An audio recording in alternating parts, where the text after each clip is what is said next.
अनुभव करना बहुत ही आम है कि दिमाग में कोई एक नकारात्मक विचार बिल्कुल किसी टूटे हुए रिकॉर्ड की तरह लगातार बज रहा है। हाँ, बिल्कुल। और उसे रोकने की लाख कोशिशें की जाती हैं। लेकिन वो विचार उसी एक लूप में घूमता रहता है। मतलब आधुनिक विज्ञान और मनोविज्ञान की भाषा में इसे अक्सर ऑब्सेशन या ओवर थिंकिंग कह दिया जाता है। सही कहा। और आज की इस भाग-दौड़ भरी जिंदगी में जहां हर तरफ से सूचनाओं का इतना बड़ा अंबार लगा हुआ है, मन का शांत होना तो लगभग असंभव सा ही लगता है। बिल्कुल असंभव लगता है और अक्सर बाहरी दुनिया में इन उलझनों के समाधान खोजे जाते हैं, कभी तरह तरह की दवाइयों में तो कभी उस डिजिटल डिटॉक्स में।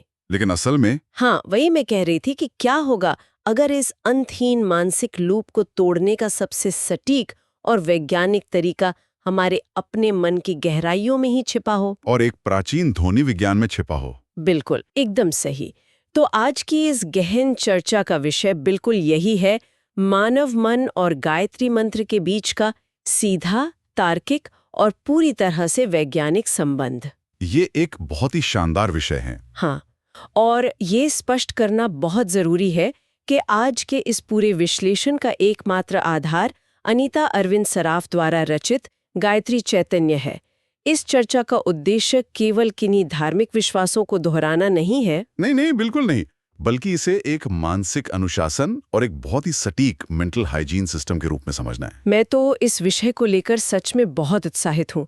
ये जानना कितना अद्भुत है कि कैसे कोई प्राचीन मंत्र सीधे तौर पर विचारों के प्रवाह और चेतना के पूरे स्तर को बदल सकता है। देखिए, ये विषय अपने आप में बहुत ही गहरा और विश्लेषणात्मक है। अक्सर जब प्राचीन मंत्रों या ध्वनियों की बात होती है तो आमतौर पर उन्हें केवल श्रद्धा, पूजा पाठ या बस एक धार्मिक दृष्टि से ही देखा जाता है। हाँ, बस एक रस्म की तरह मान लिया जाता है।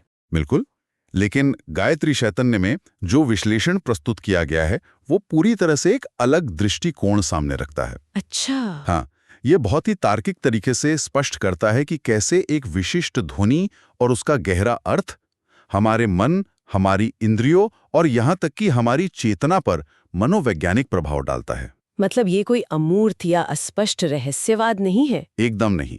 ये तो विचारों और भावनाओं के प्रबंधन की एक ठोस वैज्ञानिक प्रक्रिया है। ये सच में बहुत दिलचस्प है।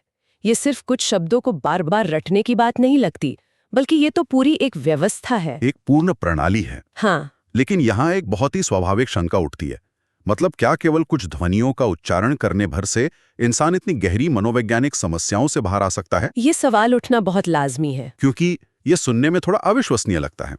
इसका तार्किक आधार आखिर क्या है? इस पूरी प्रक्रिया की शुरुआत होती कैसे है? इस प्रक्रिया की वैज्ञानिकता को समझने के लिए हमें बिल्कुल पहले कदम से शुरुआत करनी होगी, जिसे गायत्री चैतन्य में मनःशुद्धि या मानसिक स्वच्छता कहा गया है। मनःशुद्धि यानी मन की सफाई। हाँ, देखिए, किसी भी मजबूत ढांचे या इमारत को खड़ा करने से पहले उसकी नींव का साफ होना बहुत जरूरी है ना? बिल्कुल, मलबे पर तो इमारत नहीं बन सकती। सही कहा।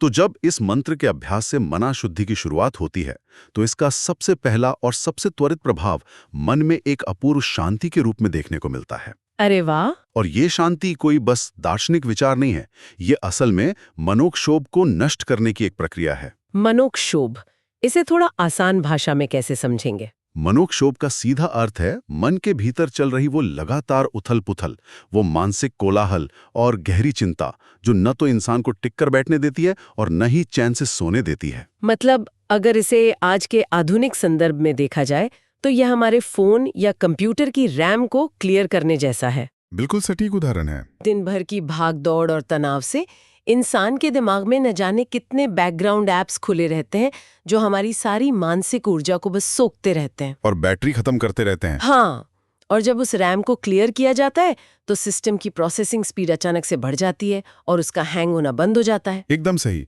और गायत्री चैतन्य में एक और बहुत ही प्रभावशाली बिंदु का उल्लेख है। वो क्या है? इसमें निरर्थक विचार भ्रांति के बारे में बताया गया है। निरर्थक विचार भ्रांति मतलब वही लगातार गूंजने वाले नकारात्मक विचारों का लूप। बिल्कुल वही लूप। लेकिन अब सवाल ये उठता है कि केवल ध्वनि से ये लूप टूटता कैसे है? हाँ, यही तो सबसे बड़ा रहस्य लगता है।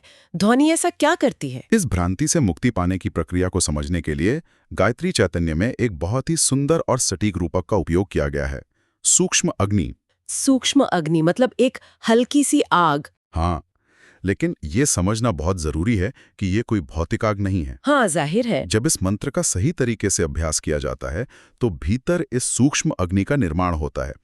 ये असल में वो मानसिक और तंत्रिका तंत्र से जुड़ी ऊर्जा है जो अवचेतन मन में बहुत गहराई तक बैठे हुए बुरे संस्कारों को जला देती है। बुरे संस्कार यानी हमारी पुरानी बुरी आदतें या जो नकारात्मक प्रभाव हम पर पड़े हैं। बिल्कुल, पुराने संचित विचार, मानसिक आघात और वो सारा मानसिक विष जो धीरे धीरे हमारे भीतर जमा होता रहता है, ये सूक्ष्म अग्नि उस पूरे कचरे को जलाकर पूरी तरह भस्म कर देती है। ये तो बिल्कुल एक पुरानी जर्जर इमारत को गिराकर उस जगह को समतल करने जैसा हो गया। एकदम वही बात है। मतलब जब तक जमीन पर पड़े उस पुराने मलबे और कचरे को साफ नहीं किया जाएगा, तब तक वहां एक नई और मजबूत इमारत तो खड़ी की ही नहीं जा सकती। संभव ही नहीं है। लेकिन यहाँ एक और सवाल आता है, अगर मन की स्लेट पूरी तरह साफ हो गई है तो क्या ये खतरा नहीं रहता कि फिर से वही कचरा इकट्ठा हो जाए? बहुत अच्छा सवाल है। क्योंकि हमारी बाहरी दुनिया तो वैसी ही है, वही तनाव, वही सूचनाओं की बाढ़।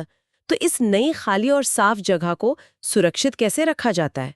जब ये सूक्ष्म अग्नि अपना काम कर देती है तो उसके बाद अगला कदम क्या होना चाहिए? नींव के साफ होने के बाद जो बिल्कुल अगला कदम है वो है उस साफ की गई नींव पर एक मजबूत और स्थिर ढांचा खड़ा करना। अच्छा। और इस अगले कदम को नियंत्रण कहा गया है।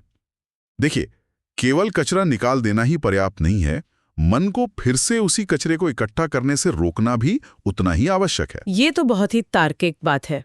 इसलिए मन की शुद्धि के बाद इंद्रियों पर नियंत्रण स्थापित होता है, जैसे हमारी आंख, कान, जीभ जैसी इंद्रियां जो आमतौर पर बाहरी दुनिया के भटकाओं से बहुत ही जल्दी प्रभावित हो जाती हैं। हाँ, हर छोटी चीज पर प्रतिक्रिया देती हैं। बिल्कुल बिल्कुल। लेकिन इस अवस्था में वे शांत होने लगती हैं।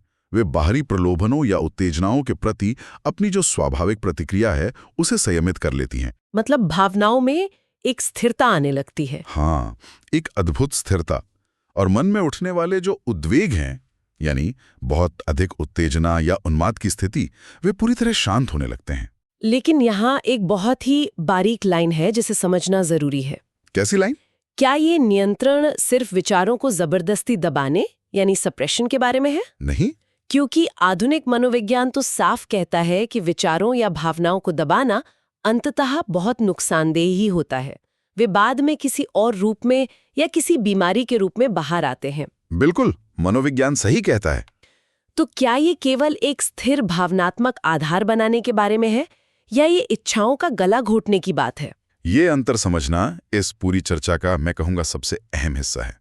विचारों को दबाने की बात यहाँ बिल्कुल भी नहीं हो रही है। राहत की बात है। असल में सप्रेशन या विचारों को जबरदस्ती रोकना एक अस्थायी और बहुत ही तनावपूर्ण प्रक्रिया है, जिसमें इंसान बस अंदर ही अंदर लड़ता रहता है। हाँ, एक मानसिक युद्ध चलता रहता है। बिल्कुल।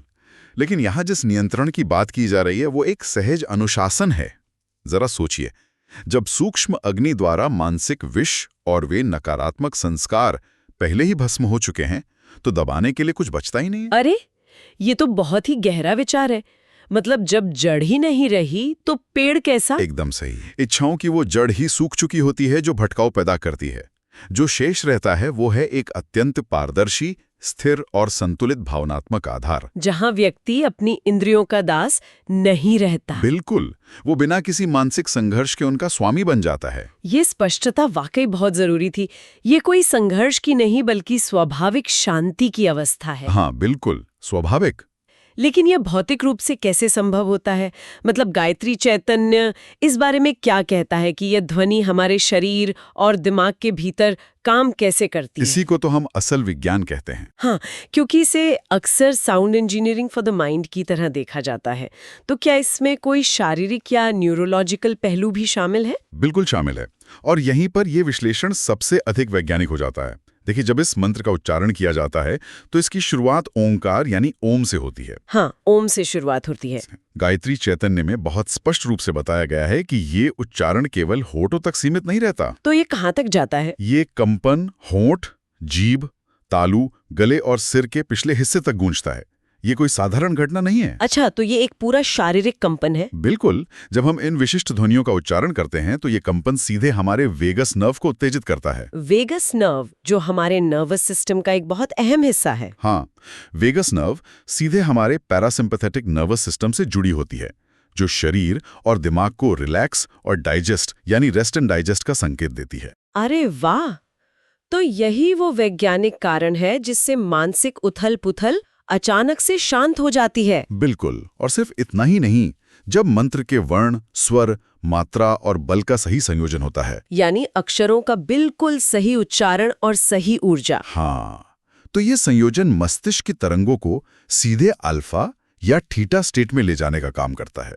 ये विश्लेषण तो पूरी तरह से ध्वनि की तरंगों और कंपनों के सटीक उपयोग पर आधारित है, जो सीधे हमारे दिमाग की वायरिंग को ही शांत कर रहा है। एकदम सही कहा। तो अब हमारे पास एक ऐसा मन है जो न केवल शुद्ध है, बल्कि पूरी तरह से नियंत्रित और बिना किसी संघर्ष के संतुलित भी है। हाँ, एक बिल्कुल तैयार मन।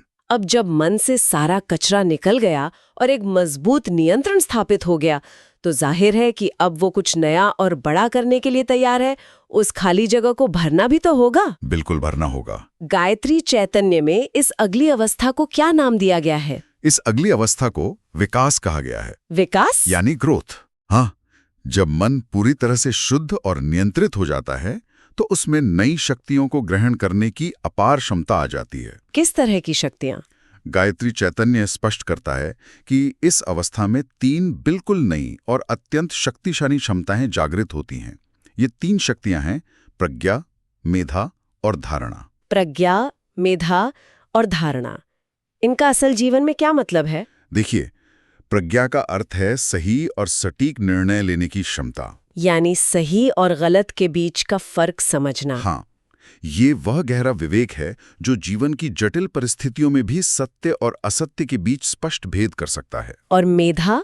मेधा वह शक्ति है जिससे मन नई और जटिल चीजों को बहुत ही आसानी से ग्रहण कर लेता है। चीजों को समझने और उनका विश्लेषण करने की जो हमारी शक्ति होती है, वो कई गुना बढ़ जाती है। ये तो बहुत कमाल की बात है।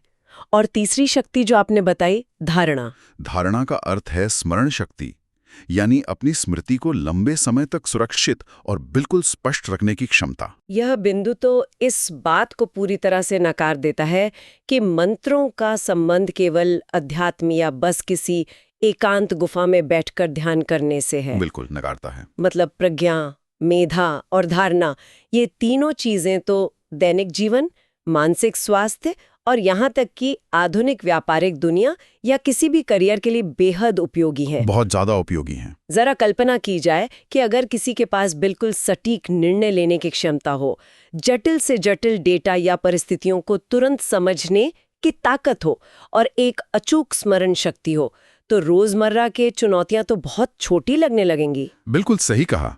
ये पूरी तरह से व्यावहारिक और जीवन को उन्नत बनाने वाला विज्ञान है। हाँ, लेकिन ये विकास केवल इन 3 शक्तियों तक ही सीमित नहीं रहता।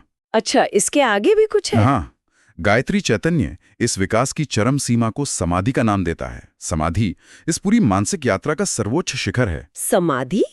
ये शब्द अक्सर बहुत रहस्यमय लगता है। इसे गहराई से समझने के लिए एक बहुत ही स्पष्ट रूपक का उपयोग किया जा सकता है, एक विशाल झील का रूपक। झील? हाँ, विकास की इस चरम सीमा के 3 स्तर बताए गए हैं। पहला स्तर है निर्विचार समाधि, जो असल में हमारे जागृत मन की अवस्था है। इसे झील से कैसे जोड़ेंगे? देखिए, आमतौर पर हवा के कारण एक झील की सतह पर अनगिनत लहरें उठती रहती हैं।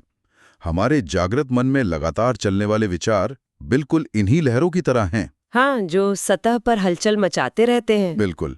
निर्विचार समाधि वो अवस्था है जहां ये हवा रुक जाती है, सतह की लहरें पूरी तरह शांत हो जाती हैं और पानी एकदम स्थिर और कांच जैसा साफ हो जाता है। ये तो सतह की बात हो गई। जागृत मन में उठने वाले रोजमर्रा के विचार रुक गए। हाँ, लेकिन मनोविज्ञान बताता है कि हमारे अवचेतन मन में बहुत कुछ ऐसा चल रहा होता है जिसका हमें अंदाजा भी नहीं होता। तो उस झील की गहराई में क्या चल रहा है? और यहीं पर दूसरा स्तर आता है, निर्विकार समाधि। निर्विकार समाधि। हाँ, ये सुप्त मन या अवचेतन मन की अवस्था है। सतह पर लहरें भले ही शांत हो जाएं, लेकिन झील की गहराई में पानी की बहुत मजबूत जलधाराएं चल रही होती हैं। हाँ, अंडरकरेंट्स जिन्हें कहते हैं। बिल्कुल, मानव मन के संदर्भ में ये गहरी जलधाराएं हमारी बहुत पुरानी भावनाएं, दबे हुए मानसिक आघात, पुराने डर और पुरानी वासनाएं हैं। जो हमें अंदर से बेचैन रखती हैं। सही कहा। निर्विकार समाधि में पहुंचकर मन की गहराई में चलने वाली ये उग्र जलधाराएं भी पूरी तरह से शांत और स्थिर हो जाती हैं। अवचेतन मन का हर कोना शांति से भर जाता है। ये झील वाली एनालॉजी सच में बहुत कुछ स्पष्ट कर देती है। जागृत मन की सतह शांत हुई, सुप्त मन की गहराइयां शांत हुईं, लेकिन गायत्री चैतन्य इसके बाद एक तीसरे स्तर की भी बात करता है, जो शायद इन सबसे परे है। हाँ, तीसरा और अंतिम स्तर है निर्विकल्प समाधि, जो अति प्रज्ञा या सुपर कॉन्शियस माइंड की अवस्था है। इसमें क्या होता है? इस अवस्था में व्यक्ति किनारे पर खड़ा होकर केवल झील को देख नहीं रहा होता है। तो इस स्तर पर पहुंचकर व्यक्तिगत चेतना और झील के बीच का भेद ही खत्म हो जाता है। व्यक्ति स्वयं वो झील बन जाता है। स्वयं झील बन जाता है, ये तो बहुत ही अद्भुत विचार है। इसका अर्थ ये है कि जो सीमित व्यक्तिगत चेतना है, वो अपने दायरे को तोड़कर संपूर्ण विश्व चेतना में विलीन हो जाती है। ये एक ऐसी अवस्था है जहां देखने वाला, देखने की प्रक्रिया और जो देखा जा रहा है, वे सब एक ही हो जाते हैं। ये अवस्थाएं सुनने में बहुत विशाल और अकल्पनीय लगती हैं। मतलब जागृत मन की उथल-पुथल से लेकर ब्रह्मांड की चेतना में विलीन हो जाने तक का ये सफर सच में अद्भुत है। बिल्कुल अद्भुत है। लेकिन इन सब के बीच एक बहुत ही व्यवहारिक सवाल फिर से उठता है। बताइए। क्या इतने उच्च स्तर पर पहुंचने के बाद उस ऊर्जा या उस मानसिक स्थिति का कोई बाहरी प्रभाव भी पड़ता है? मतलब दुनिया पर? हाँ, या ये सिर्फ उस व्यक्ति के भीतर तक ही, उसकी अपनी आंतरिक शांति और आनंद तक ही सीमित रहता है? क्या दुनिया के लिए इसका कोई महत्व है? यह एक बहुत ही गहरा प्रश्न है और गायत्री चैतन्य इसका बहुत ही सटीक उत्तर देता है। देखिए, जब व्यक्तिगत चेतना का विश्व चेतना से मिलन होता है, तो उसका प्रभाव किसी भी तरह से केवल भीतर तक सीमित नहीं रह सकता। अच्छा, तो इसका बाहरी असर क्या होता है? ये अवस्था इतनी ऊर्जावान और शक्तिशाली होती है कि यह पूरी बाहरी वास्तविकता को प्रभावित करने और यहाँ तक कि उसे पूरी तरह से बदल देने की क्षमता रखती है। वास्तविकता को ही बदल देना? हाँ, इसे समझाने के लिए गायत्री चैतन्य में बताया गया है कि इस अवस्था में मन का आकार जगदाकार से बदलकर ब्रह्माकार हो जाता है। जगदाकार और ब्रह्माकार, ये शब्द सुनने में थोड़े भारी जरूर लग सकते हैं, लेकिन इनका अर्थ बहुत प्रासंगिक है। बिल्कुल। जगदाकार का मतलब है दुनिया की तरह खंडित और उलझा हुआ मन। जैसे आज के समय में सोशल मीडिया स्क्रॉल करते हुए इंसान एक साथ काम की चिंता भी कर रहा होता है, डिनर के बारे में भी सोच रहा होता है और किसी पुरानी बात पर दुखी भी हो रहा होता है। एकदम सटीक उदाहरण है।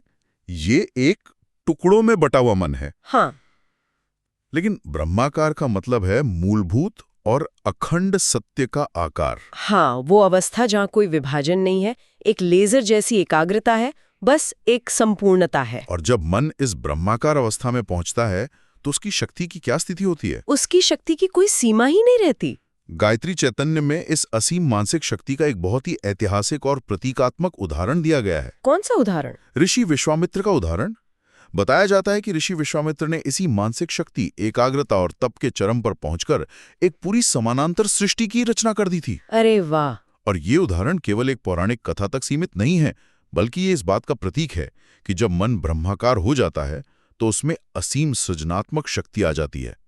वह भौतिक वास्तविकता को अपने एक संकल्प मात्र से आकार दे सकता है। इसका मतलब तो ये हुआ कि संस्कारित और पूरी तरह से शुद्ध हो चुका मन एक कल्पवृक्ष के समान हो जाता है। कल्पवृक्ष, बिल्कुल सही शब्द है। कल्पवृक्ष यानी वह पौराणिक पेड़ जो नीचे बैठे व्यक्ति की हर इच्छा पूरी करता है। मतलब जब मन इस स्तर पर एकाग्र और शुद्ध हो जाता है, तो उसमें उठा कोई भी विचार, कोई भी संकल्प अपने आप वास्तविकता में बदलने लगता है। हाँ, विचार ही भौतिक रूप लेने लगते हैं। इस पूरी लंबी और गहरी यात्रा के अंत में गायत्री चैतन्य 3 बहुत ही स्पष्ट लाभ गिनाता है: पवित्रता, शांति और विवेक। सही कहा। पवित्रता का अर्थ है मन का पूरी तरह से निर्दोष, पारदर्शी और हर प्रकार के मैल से मुक्त हो जाना। और शांति? शांति का अर्थ है बाहरी और आंतरिक सभी प्रकार के कोलाहल का पूर्ण रूप से शून्य हो जाना। और विवेक का अर्थ है वह परम ज्ञान जो हमेशा सत्य का मार्ग दिखाता है, जो कभी भ्रमित नहीं होता। यह तो पूरी यात्रा का एक बहुत ही सुंदर निष्कर्ष है। हाँ, जब सूक्ष्म अग्नि से मन की शुद्धि होती है, इंद्रियों पर स्वाभाविक नियंत्रण आता है, प्रज्ञा और मेधा जैसी शक्तियों का विकास होता है और अंततः समाधि के माध्यम से चेतना का विस्तार होता है, तो ये तीन चीजें, पवित्रता, शांति और विवेक, एक अंतिम और स्वाभाविक परिणाम के रूप में प्राप्त होती हैं।